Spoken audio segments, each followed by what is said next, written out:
Curious about the causes of sensitive skin and how to treat it? If so, then stick around because today I'm answering a listener's question all about sensitive skin. Welcome to the Korean Beauty Show, where we're talking all things Korean skincare, makeup, and more.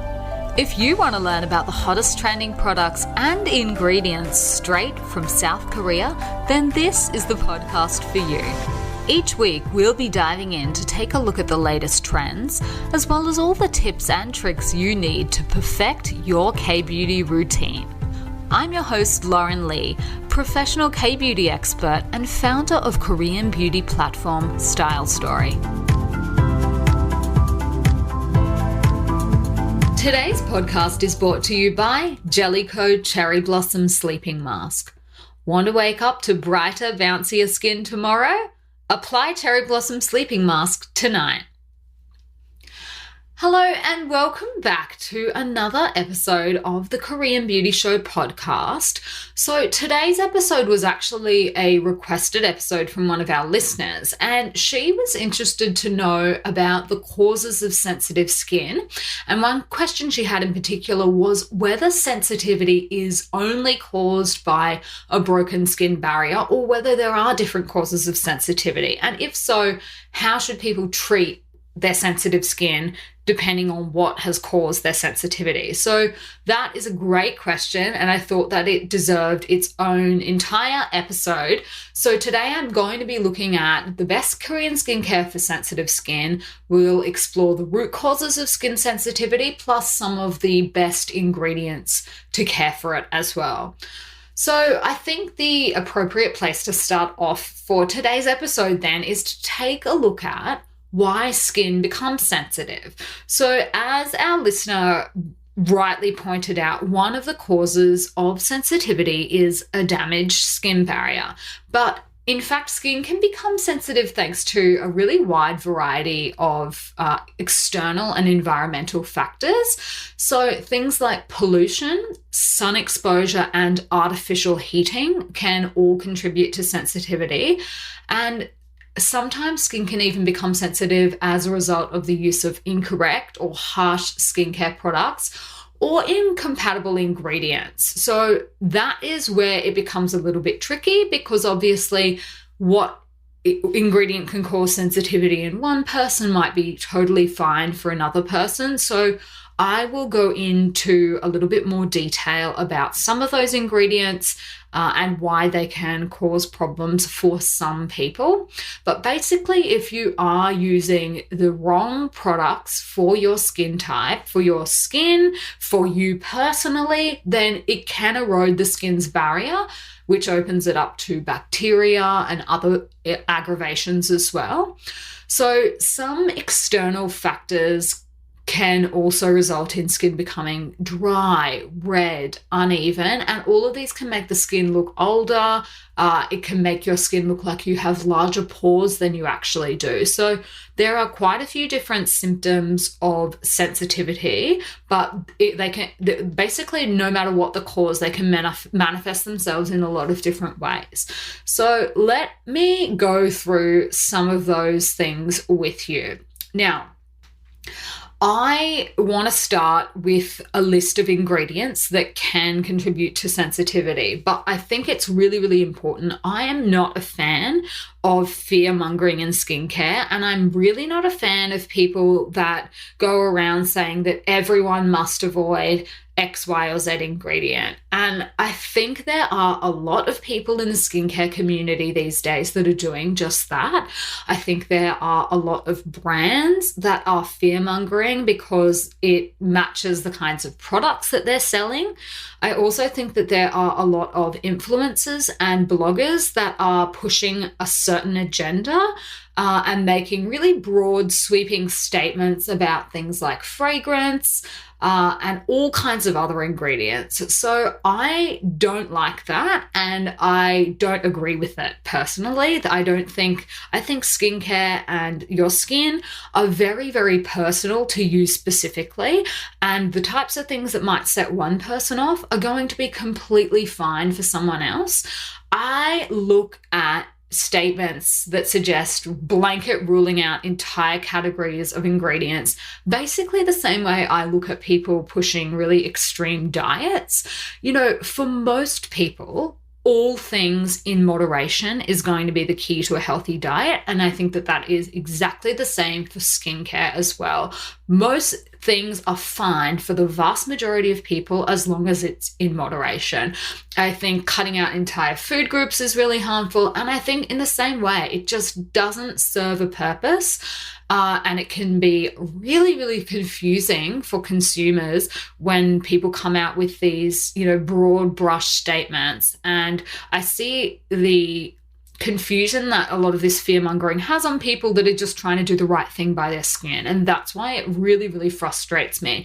I will often get people coming and asking me, can you please recommend a chemical-free skincare product? And I have to take a step back and go, no, I can't do that because water is a chemical. Most skincare products have water in them. It is not possible. And then they say, I just want something that's free from harm. And again, that's super problematic language to be using because I think as a base proposition, if there was a commonly used ingredient that was known to be toxic or harmful, then companies wouldn't use it. Like most skincare companies are not in the business of courting lawsuits and product recalls. I think we can agree as a broad statement that most skincare companies are in the business of making money, and how they make money is to sell products that people like, that people will buy more of. So all of that kind of language about toxin-free, chemical-free is just absurd and scientifically impossible. But toxin-free as well, like what does that mean? What is a toxin? So look, with that sort of broad caveat at the beginning of this list, I'm going to run through a list of some ingredients that can be problematic for some skin types and can cause sensitivity in some groups of people. But I do think it bears repeating that not all of these ingredients are problematic for all people. Many people can happily use all of them. Many people can happily use most of them, and some people won't be able to use them. That is just the nature of skincare. It is very, very personal. So with that huge caveat, this is the list of ingredients that can be problematic. Dyes for some people, fragrances for some people, and by fragrances we can divide that, I guess, into a further two categories. There are synthetic fragrances, and then there are the natural fragrances, and by that I mean things like essential oils. So oftentimes a company will say that their products are fragrance free, but what they really mean is that the product is free from artificial fragrance. But 9 times out of 10, they will still use essential oils, and that's the same thing, which makes it really confusing. But fragrances as a category include natural fragrances and also synthetic fragrances. Other ingredients include parabens, alcohols, and again, there are a whole range of different alcohols in skincare products, including your fatty ones, which are generally considered to be really good. But alcohols as a category definitely for some people can be problematic. Preservatives, sulfates, phthalates, acids, coconut oil, lanolin, obviously isopropyl palmitate, things like this. So that is the list. I'm going to include it in the show notes for today's episode, which will be available on thekoreanbeautyshow.com. So because it's really hard to know exactly how any particular person's skin will respond to any of these ingredients, my recommendation is that you always patch test any new skincare products that you buy so that you can eliminate any that don't agree with you. And that is just a general rule anyway, but if you're not sure how your skin responds to some of those ingredients, then that's a really good way of going about it. So rather than say you need to avoid all products that contain dyes, fragrance, parabens, alcohol, I don't think that that's very helpful. I think product formulation really, really matters when it comes to these kind of things. And also things like the percentages that they're using, there is a really, really huge difference between something that contains 2% of something versus 0.02%. So that's why I don't find blanket statements to be particularly helpful. And I think that they just confuse people. And yeah, look, I don't want to labor that point too hard, but there are a whole lot of different ingredients in skincare. Lots of people have really strong opinions about the kind of things that you should avoid, but I personally am not a fan of that. I think you need to take each person and each skin as it comes, and there are no hard and fast rules. That is basically what I would say. So look, a couple of other things that can cause sensitivity are things like using water that is too hot. I know how tempting it is to jump into a really hot shower or bath, but if you're trying to aggravate your skin, then using water that's too hot is a really good way to go about it. So particularly when you're cleansing your face, this was one of the resolutions that I discussed with you guys in last week's episode. Really, it's best to stick to lukewarm water and don't towel dry off too aggressively as well. They're two other things that can cause sensitivity in your skin. Aside from that, not wearing sunscreen. So obviously, if you leave the house without sunscreen, you can open your skin up to all kinds of issues: sunspots, skin discoloration, red veins, blotchiness, premature wrinkles, obviously skin sensitivity, and even cancer. So sunscreen is another thing. If you're not wearing that every day, then there's a chance that that is contributing to sensitivity issues with your skin as well. So that's a really easy one to just completely nip in the bud and just make sure you're wearing it every day, basically. Another really, really common cause of sensitivity, particularly these days, is over-exfoliating your skin. So I know I rabbited on about that in last week's episode as well, but it really does bear repeating. Overdoing it with your scrubs and acids can result in really sensitive skin, excessive dryness, irritation, redness, breakouts, a burning sensation, a stinging sensation on your skin. And the reason for that is that exfoliation targets the outer layer of the skin, and that is the layer that protects our skin. If you disrupt and compromise that, then the skin is unable to perform its barrier function properly, and the healthy skin cells get disrupted. Now, the other thing to remember with your acids is that they are made at a really, really low pH level, and that is disruptive to the skin as well. The skin likes products that are in the pH 5.5 range. If they are really acidic, like acids are, then that disrupts that, and that can lead to sensitivity as well. So it's not just a damaged skin barrier that can cause sensitivity. A lot of different things can, but I think the link between your barrier and symptoms of sensitivity is that once your barrier is damaged, and lots of different things can cause that damage, then you are going to start seeing all of these signs and symptoms, I guess. So be really careful. It is unfortunately easier than you would think to damage your skin and to cause types of sensitivity. So they're just a couple of key tips to keep in mind. Rather than getting too caught up on ingredients lists, I think where ingredients lists are really important is if you have got skin damage, then you really do need to pay a lot more attention to what's going into your products. But for the vast majority of people with normal, healthy skin, all of these, fear-mongering about particular ingredients is just that. It is just fear-mongering. So I think that is hopefully self-explanatory.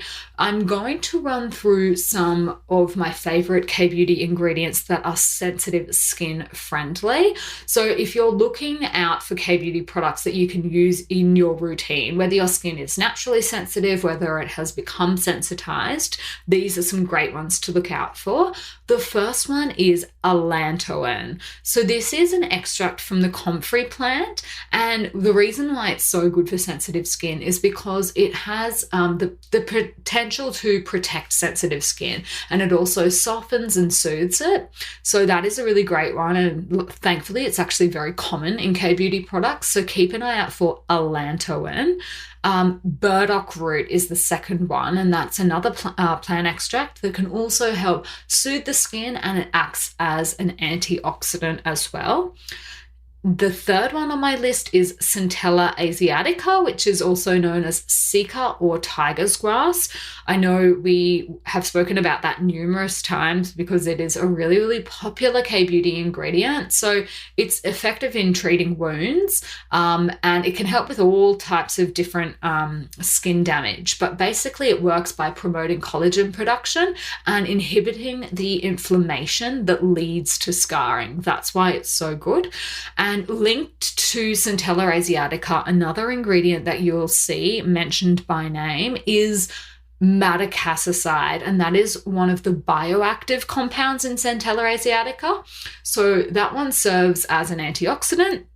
It's been shown to be non-sensitizing, and it does also help to revitalize the skin surface. So madecassoside is the name of that one. Now, I will have all of the spelling for all of these because I know ingredient names can get a little woolly on the show notes. So if you're wanting to spell check any of them, I'll have them up for you. Now, a couple that you should know that are a little bit easier to pronounce: green tea. So green tea contains polyphenols that have antioxidant and skin soothing properties, which makes green tea a good option for sensitive skin. Licorice can also help. It can protect the skin from environmental stresses that cause sensitivity, and that is thanks to a component in it called glabridin. I think I'm pronouncing that properly. I'm not 100% sure. Glabridin. Anyway, it's in licorice and it's really good for sensitive skin. The last two on my list are Panthenol. So this is also known as provitamin B5. It is the alcohol form basically of vitamin B5, and it is really, really great for moisturizing, calming, repairing, and revitalizing the skin. And you'll see it in a lot of products that is designed to address redness and things like that. The Panthenol is a really, really great ingredient to look out for, particularly if you've overdone it on the acids. So keep an eye out for that one. And then the last one I had on my list is adenosine, and this one functions as a skin repairing and restoring agent. So that is a great one to look out for. Now, I have a list here of Korean beauty products that are good for sensitive skin. And by that, I mean skin that is sort of already suffering from sensitivities. If you're looking to gently care for that, then these are some products to look out for. The first one on my list is Benton's Aloe Propolis Soothing Gel.